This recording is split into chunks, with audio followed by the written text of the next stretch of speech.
Uptick Watch Reviews, Uptick Watch Reviews, Uptick Watch Reviews, Uptick Watch Reviews, Uptick Watch Reviews, Uptick Watch Reviews, Uptick Watch Reviews.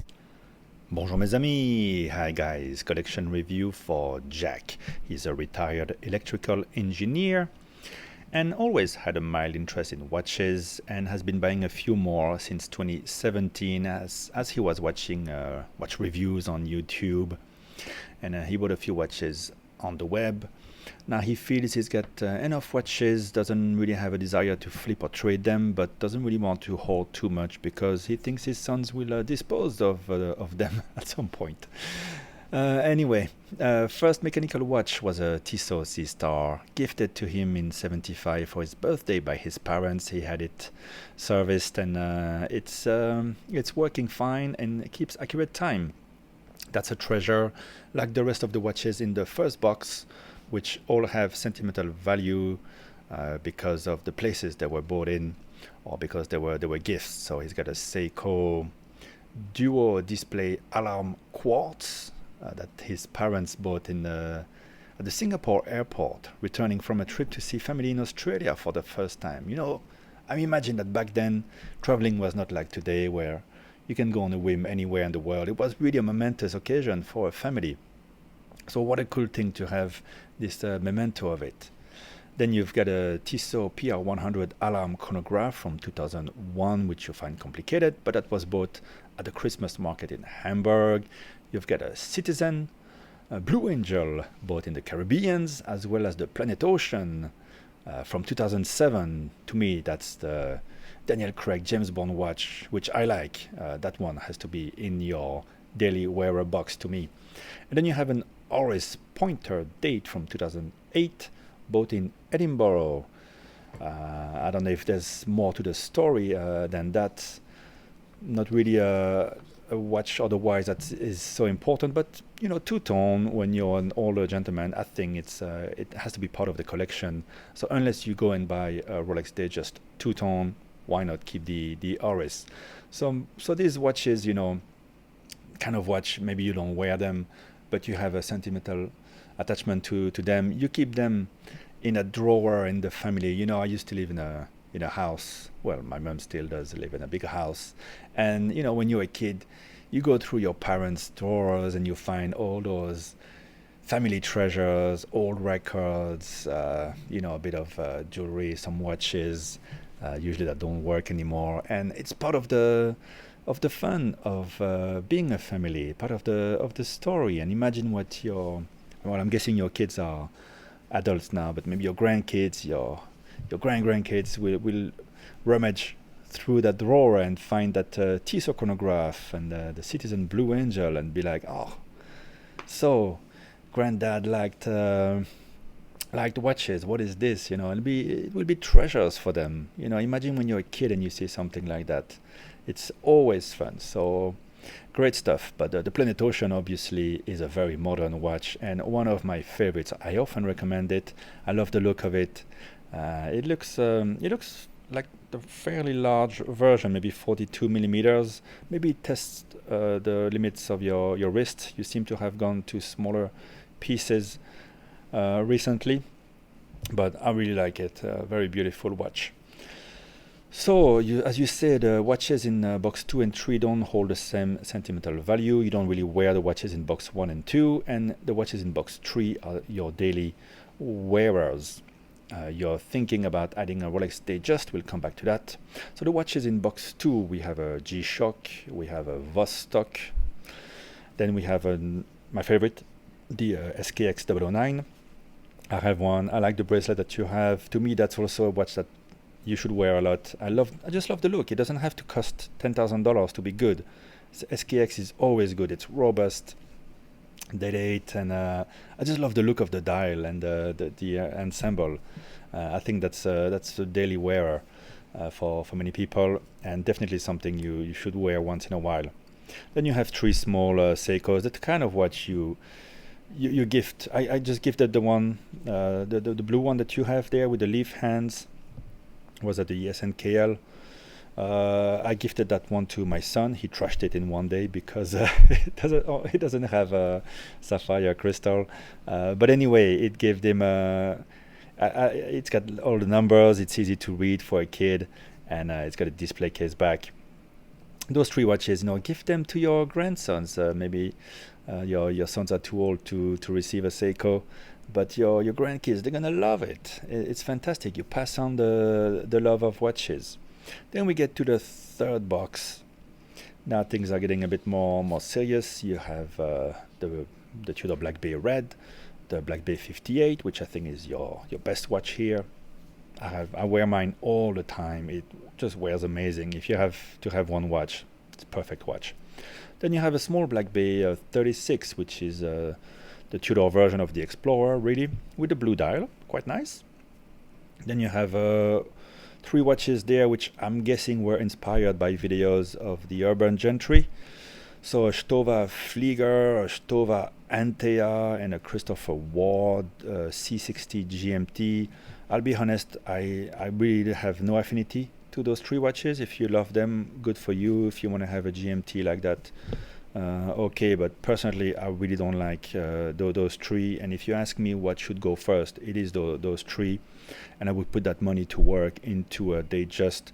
You would feel much better, because at some point, even those ETA run or Celita watches will need some service, and it's going to cost you every time a couple of $100, 150 pounds. I'm not sure where you are. And I don't know if you want to spend your retirement money into those things. It's just going to weigh on you. Why not, spend the little time we have on Earth wearing the best stuff we can? And if you stepped up to the plate and you've got yourself a Black Bay 58, I don't think you need to keep the Stowa stuff. I would give them to your sons. If they're not interested, try to sell them, get something back from them. If you love them, fine. If you want a Flieger, that doesn't cost too much, sure. If you want a GMT that's affordable, sure. Christopher Ward, that's what they're there for. I don't know. If I had the Black Bay 58, I would wear that every day compared to those 3 watches. So it's a bit up to you. You ask my opinion. Those 3, I would sell them to get money back. Now the big question is the Tudor. Do you need 3 Tudors which are fairly similar? I think the red looks so big compared to the Black Bay 58, which is it's a much better watch. So unless you love the red, that would be a great gift for your sons if they're not interested. Maybe your grandkids when they turn 16. Otherwise, I would recoup money on that one and sell it and just enjoy the Black Bay 58, because you already have the Planet Ocean, which is about the same format, and I think it's nicer to have a different brand. And I think it looks better than the Tudor Red. So I'd rather have the Planet Ocean and then the Black Bay 58. And the Tudor Black Bay 36, nice format, smaller. It adds a blue. But if you sold it and got the Datejust with a blue dial, that would be quite nicer. If you get a Datejust, do you really need to have that Black Bay 36? So same thing. Fantastic gift for your sons. They would remember, you talk about your Tissot, how important it is to you to have it, and so many years later you had it serviced, like 35 years, no, more than that, 45 years after you got it, you had it serviced, and you're still happy to have it. So imagine your kids, if you gifted them a very solid watch from Tudor, that Black Bay 36, to remember you buy. I think that would be quite nice. But if they really have no interest, okay, then you move on. You sell those 2. Just keep the Black Bay 58. Keep the Planet Ocean. You have your Tissot for a dress watch and the Oris. No point selling that one if you have sentimental attachment. And then all the rest, you consolidate that into a Datejust. And then your kids, your grandkids, your grandkids will see pop with that Datejust, and that will be your watch, the Datejust and the Black Bay 58. That's the one they're gonna associate you with. And then when you've passed on in many years, as long, hopefully, many many decades from now, they'll find those watches in the treasure box, and they'll be like, "Oh my God, I remember Grandpa. He had that beautiful Rolex," and they're gonna fight to inherit that one, and they're gonna wear the Black Bay 58 proudly. Maybe when they'll have it, people will talk about it like a vintage watch and say, "Oh, they don't make it as good as they did the first time." And that's how families work. That's how family traditions are created, family stories, and that sentiment behind that you talked about the pieces in your first box. And it's interesting also to see how the looks of watches have changed, and what was cool in the 70s, and the following decades. So I hope I haven't broken your heart by not praising your purchase of the Christopher Ward or the Stovaz, but I think you have better things ahead of you. I'll do the same thing, eventually I'll reduce my service costs and to just wear the best for when I get older. And also I keep away the stuff that I like to collect. You don't have to wear everything. There's a pleasure to collect things. I enjoy collecting rare Seikos, for example. So it's fine to have a box of Seikos, of little things to collect. It doesn't cost much. There's no value in selling it. The value is to you, your pleasure, and then your grandkids will love discovering that stuff. But for now, for your wrist time, give it the best stuff you can. Give your wrist the Planet Ocean. Give it the Tissot. I think it's nice. It still looks good. Give it the Black Bay 58, and get yourself a Datejust. I think your wrist deserves it. Thank you guys for watching. Thanks, Jack, for sharing your collection.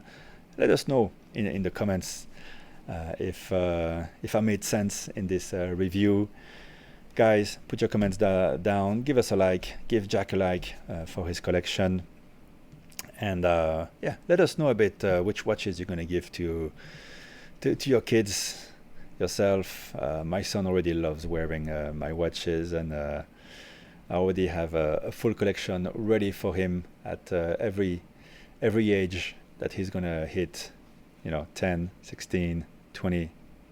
There's already a plan, but don't forget the service cost of all those things, maybe, and also the fact that there will be other watches coming on, so you don't need to keep too much stuff. All right, guys, bye-bye. Thank you for watching.